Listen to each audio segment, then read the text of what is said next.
Hey, Astronomy 101 students, let's talk a little bit now about Chapter 10. So, at the end of Chapter 9, this is what we got. Aristotle and Ptolemy are wrong in many ways. We figured this out. Okay, first of all, the heavens are changeable, and the appearance of the moon gives the indication that heavenly bodies can be somewhat Earth-like at least. Jupiter has its own system. It's surrounded by 4 moons.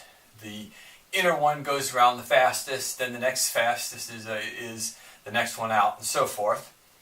Venus definitely circles the sun, as is shown by the phases of Venus and the size of Venus. There's a whole lot more stars than what we thought. And so, first of all, clearly the Ptolemaic system is going to go out.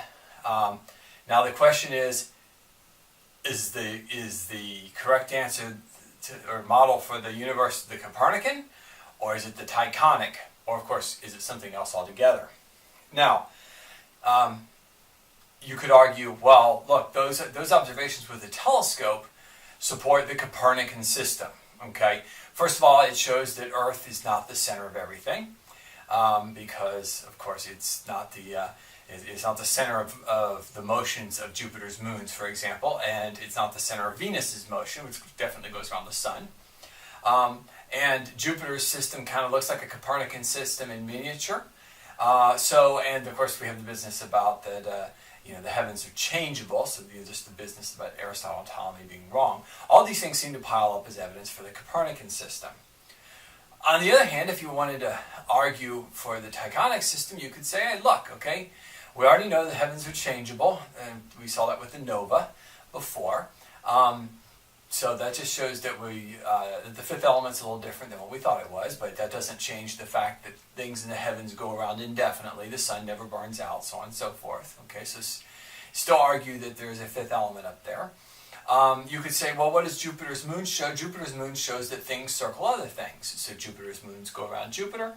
Jupiter goes around the sun, along with Mars and Venus, and so on and so forth. And then the sun and the moon and the stars all go around the Earth. Okay. In the Copernican system, you might turn around, a Tychonic might look at the Copernicans and say, hey, you don't have everything going around one thing. You've got the Mercury, Venus, Earth, Mars, Jupiter, and Saturn all going around the sun, but then you got the moon going around the Earth. Okay, so there's each could sort of point to the other and say, well, you have an inconsistency in your theory. All right. So much of Chapter 10 discusses Galileo Galilei, who we've run into before already in the previous chapters, and Giovanni Battista Riccioli, who is a new person for us. Let's talk a little bit about Galileo first. One thing to remember about Galileo is he was kind of a tough guy. He was not a rich man. He grew up in what you might call a working class or lower middle class family. He was always trying to sort of fight his way up into the world of the movers and the shakers, the dukes and leaders of Italy. There were people who did not like him, and he did not like them. And there was plenty. When you talk about Galileo, you can find plenty of stories of adults behaving badly. Galileo is a really hard-working guy, but he didn't spare any punches when dealing with people. Right? He didn't feel an obligation to be diplomatic. Right.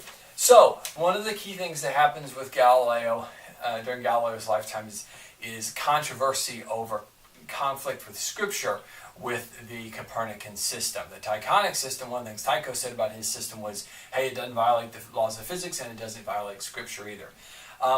Robert Bellarmine, who was a prominent Italian cardinal in the Roman Catholic Church, that's the same Robert Bellarmine that Bellarmine University in Louisville is named after, said to one of Galileo's supporters and to Galileo, he said, look, if there is evidence that the earth is in motion, then we will reinterpret those parts of Scripture that seem to speak of a fixed earth and a moving sun. For example, there's a verse of scripture that describes the sun rising and then setting and then hastening back to its point of rising again. There's a psalm that refers to describes the sun as emerging like a great athlete coming out of his tent and running his course across the heavens. As Bellarmine said, so we can interpret those as being metaphorical, showing how things appear to us. But until there's some solid evidence for that, we won't. The traditional interpretations are going to stand. Galileo, so he tries to find hard evidence that the Earth is moving. There are some problems with what he comes up with. Galileo has a very mechanical view of the universe, that everything sort of moves on a mechanism, like it's all locked together. So Galileo hypothesizes that the rotation of the sun powers all the motions in the entire solar system, and if you stopped the rotation of the sun, then you would stop everything else too. You'd lock up the whole system. Part of this mechanical view is he has this idea of the tides, that as the Earth is rotating about its own axis and going around the sun, that causes every point on the Earth once a day to be moving a little faster when it's further from the sun on the night side, and then a little slower when it's at noontime. Okay, this is because on the night side, the rotation of the Earth and its orbit are both in the same direction. On the daytime side, the rotation of the Earth is in opposite direction of the orbit. And so what Galileo says is, look, what's going to happen is that Earth, every point on the surface of the Earth is speeding up and slowing down during the day, and you can imagine being like in a car that speeds up and slows down, has a cup of water in it. That water will slosh back and forth. And Galileo said what's happened is the oceans are sloshing back and forth, and that's what causes the tides at the sea, where the ocean level rises and falls during the day. Problem with that theory is that it actually predicts that you should get one high tide and one low tide a day, and you don't. You get two. Galileo buddies up with the Pope, who's a supporter and kind of a fan of his, and and apparently gets some encouragement from the Pope. He writes a book, though, on the Ptolemaic versus the Copernican system. Doesn't talk about Tycho. And in the book, the guy who supports the Ptolemaic system is kind of an idiot, and he has that guy saying some of the Pope, who's his buddy, the favorite arguments of the Pope. The Pope stops being a fan of Galileo's. In fact, he gets pretty PO'd, and things kind of go downhill and unravel for Galileo. That's kind of the Galileo side of this. The other thing about Galileo is the problem of double stars. Galileo says he believes that you could detect Earth's motion if you could find two stars close together in the sky, one of which looked larger because it was closer, and the other of which looked smaller because it was further away. So sort of like this.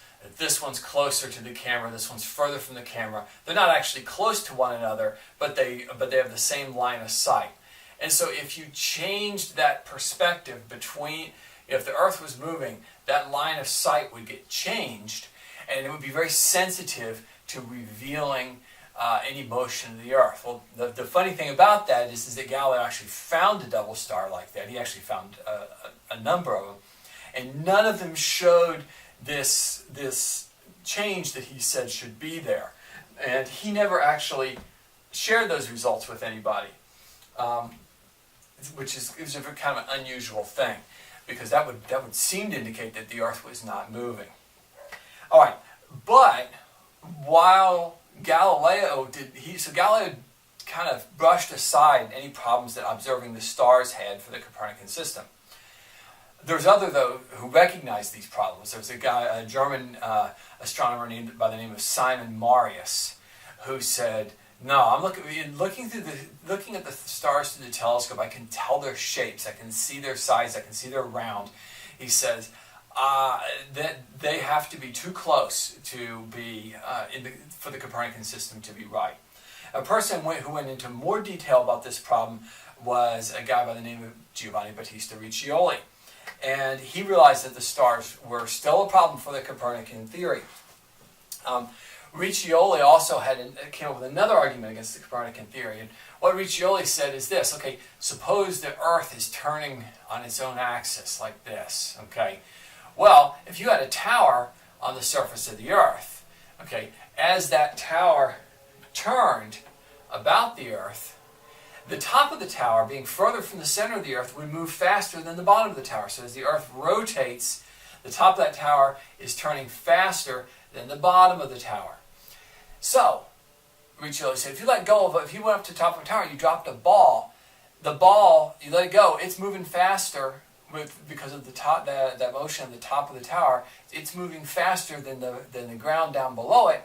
All right, and so therefore, as it falls, it will actually outrun the ground, and that ball will be deflected in the direction of Earth's rotation. In other words, in the direction of the east. So Riccioli said, the common motion argument can't work. He said because if the Earth is not like a car or a ship or something where everything is moving together.